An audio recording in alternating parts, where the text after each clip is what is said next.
So, can you tell me the story now? Because I'm fascinated of how someone speaking common sense and understanding the conspiratorial nature of the whole thing, how you got into politics here and got elected. The essence is that each individual who is awakening people, he brings up, he raises so-called, I would say, collective consciousness.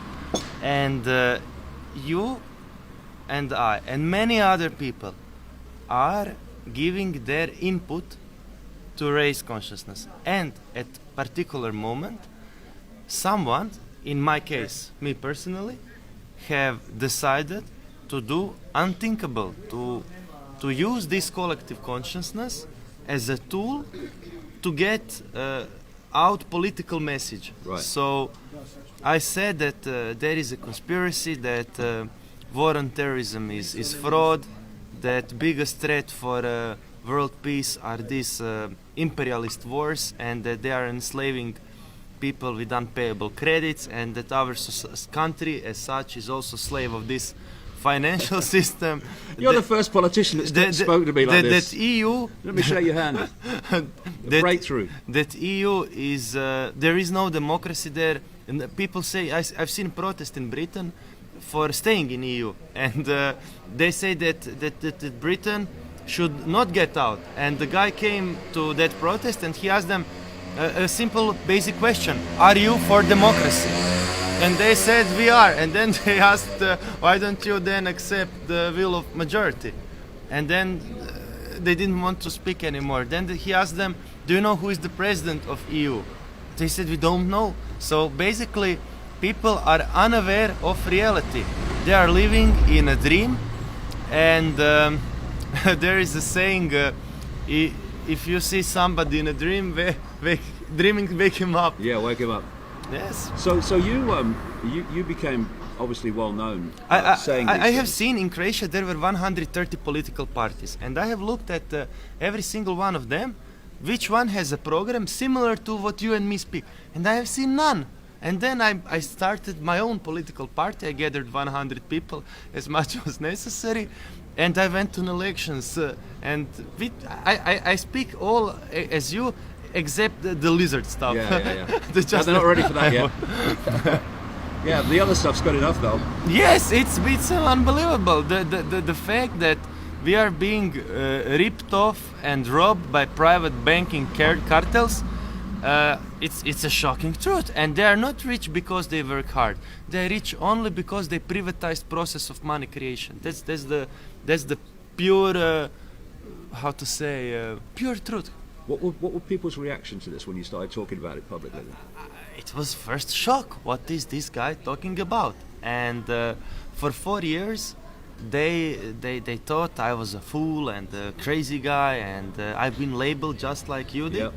And after 4 years, the state of collective consciousness had raised, because when I realized that credits are unpayable, and I was thinking, when I speak that to people, nobody cares. They say, like, what do I have to do with that? And then there are these foreclosures, banks evict people. And then we started to block by our own bodies evictions of people. And on 4th April there will be eviction. And you can come there, you can see how police drags us and arrests us and so on. And through that sabotaging evictions, we have gained nationwide popularity. Okay. And our election date was, that's interesting, on September 11. And on September 11, I was elected after 4 years of political activism into parliament. And on 14th October of 2016, the parliament was constituted. And that was also interesting date because that was my birthday. Right. Yes, so I couldn't get a better gift. And at September 11, I had 20,000 people following me on Facebook, and now it's 170,000 people. So I have done, let's say, I have created media frenzy, basically. Brilliant. And these are the people we're doing it for, of course. Yes, and I am now, household name in Croatia.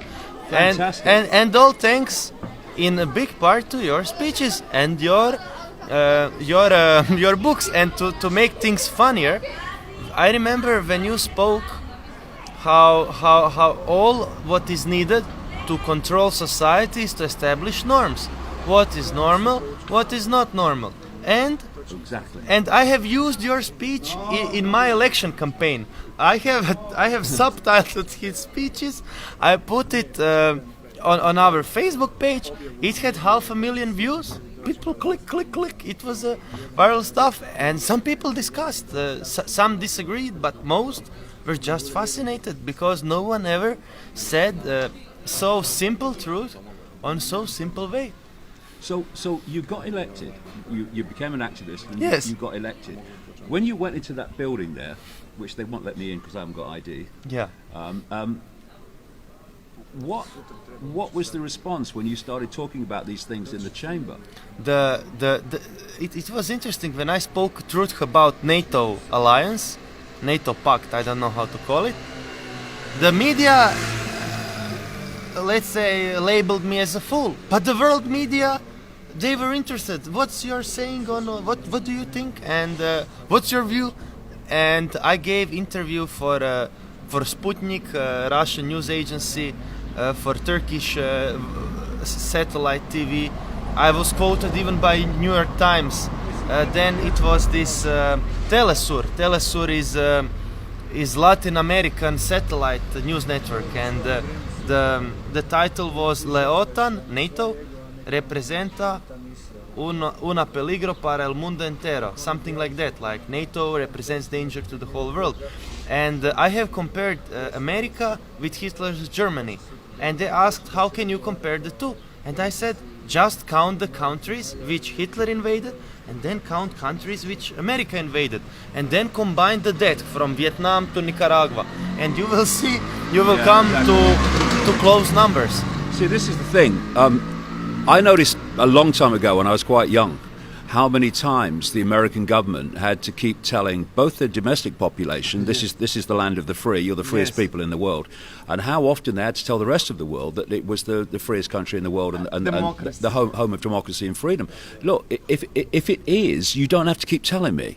But of course the narrative of that is to Repeat lie Yeah, as long to- as people don't believe in it. to stop people actually looking at it without that narrative in their ear all the time and going, well, actually, just as you've explained, let's look at who's been behind the wars since 1776. Yes. I mean, when you've got a situation like in the last 8 years with Obama, where he came in saying, a peace and all that stuff, and wins the Nobel Peace Prize, before he does anything, and then every single day of his 8 years, America was at war with somebody. Yes, the biggest issue is regarding laws in America which are similar to Nazi laws. For example, in every legal system, even in Russia or in China, for you to be killed, there must be some legal proceedings. There must be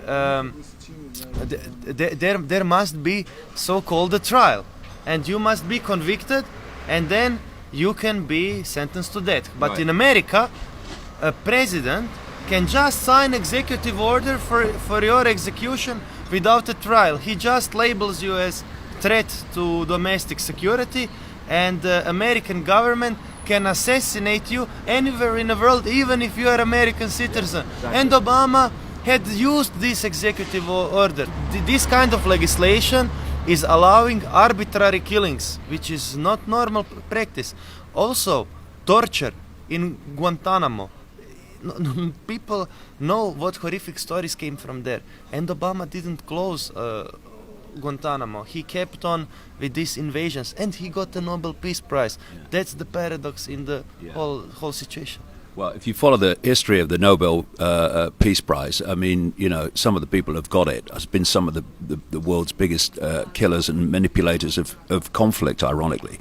But I think, if you look at what happened when Russia and the Syrian army went into Aleppo, and then you look at the coverage of the Western U.S. Going into Mosul, the situations are basically the same. same. There's a lot If of not civilian casualties, but the coverage of it, one's demonized and the other one's liberating. You know, I mean, and so you can see why people get this slanted view of America, because they're getting they're getting fake news about it all the time. Yeah. It was a question regarding sanctions in our parliament to Russia, and I have opposed it. And they said, like, sir, why do you oppose it? And then I said, look, domestic population on Crimea, there was no expulsion of people who were Ukrainians. Whoever had permanent residency on Crimea, he could have Russian citizenship.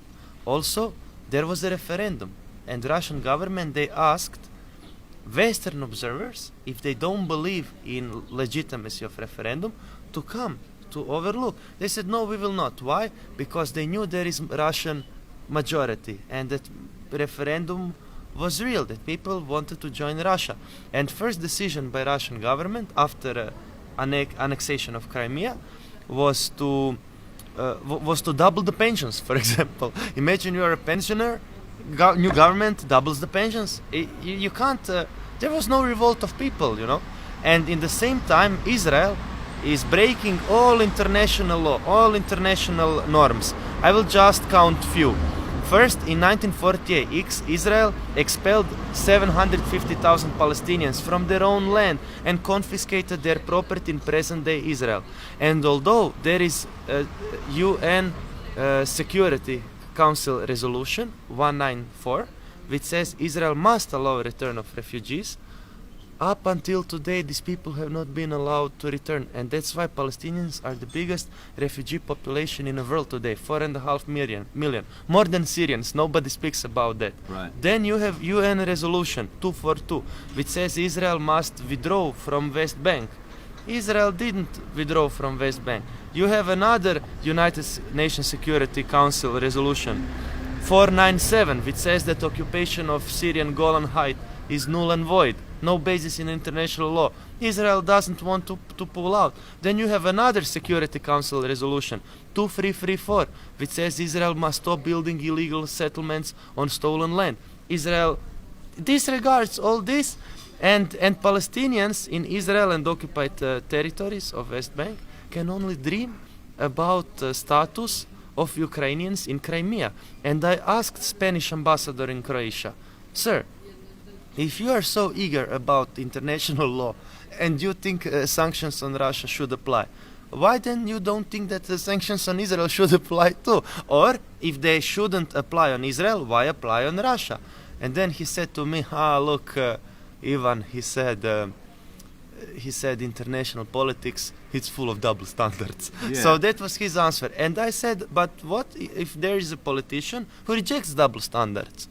What if he thinks if you don't sanction Israel, don't sanction Russia? Or if you sanction Russia, say, okay, give them sanctions to Israel too. And then he said, America would never allow it. Exactly. So basically, there is no justice. This is the thing. It's the way that people. You know, one of the things I talk about is that the thing that would change this world overnight, more than anything else, in my view, is if this deletion of empathy was reversed, where people could put themselves in the feelings of others. Because if you can put yourself in the feelings of children on the ground, you don't bomb them from the sky. Yes. And these double standards you talk about. You don't finance terrorists. And I have said to our president when I was talking with her, Yeah. Miss Kolinda Grabar-Kitarovic, I said to her, why is America funding terrorism? And she has no answer to that. And I asked Finnish ambassador to Croatia. Irish ambassador to Croatia. I asked her, what is the purpose of NATO mission in Afghanistan? They achieved nothing. And she said, Taliban are not on power. And I asked, but who brought them on power? Yeah. And then, she started laughing. So America brings terrorists on power, and then they said, they are terrorists, we must conquer the country, occupy it, take its resources, grow poppy or whatever, you know. And same in Syria. They support terrorist groups, and then when they bring them on power, then they say, they are terrorists, we must intervene. So basically what America wants is for oil to keep being sold in dollars and to dominate the whole world. And when I spoke with our president, I asked her about nature of NATO pact, because she said that NATO is spreading peace, democracy and stability. Right. And when I heard that, I started laughing, and then she started laughing too, So it's like these people on the top, and she was a NATO secretary before she was our president. So the people on top position, as you said, high echelons of power, they know the truth.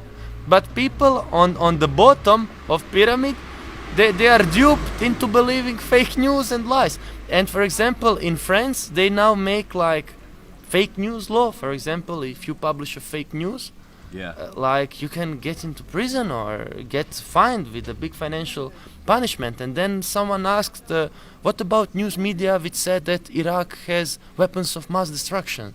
There was a big title, Iraq has weapons of mass destruction. They didn't have it. No. Is it a fake news? Of course it is. And then they say, it is a fake news, but the government is the one who said. Yes, then the government should be trialed for fake news, Yeah. But they don't. No. But if you say something and then they, let's say, prove you are wrong, then say, you must be punished. Yeah. So it's again double standards.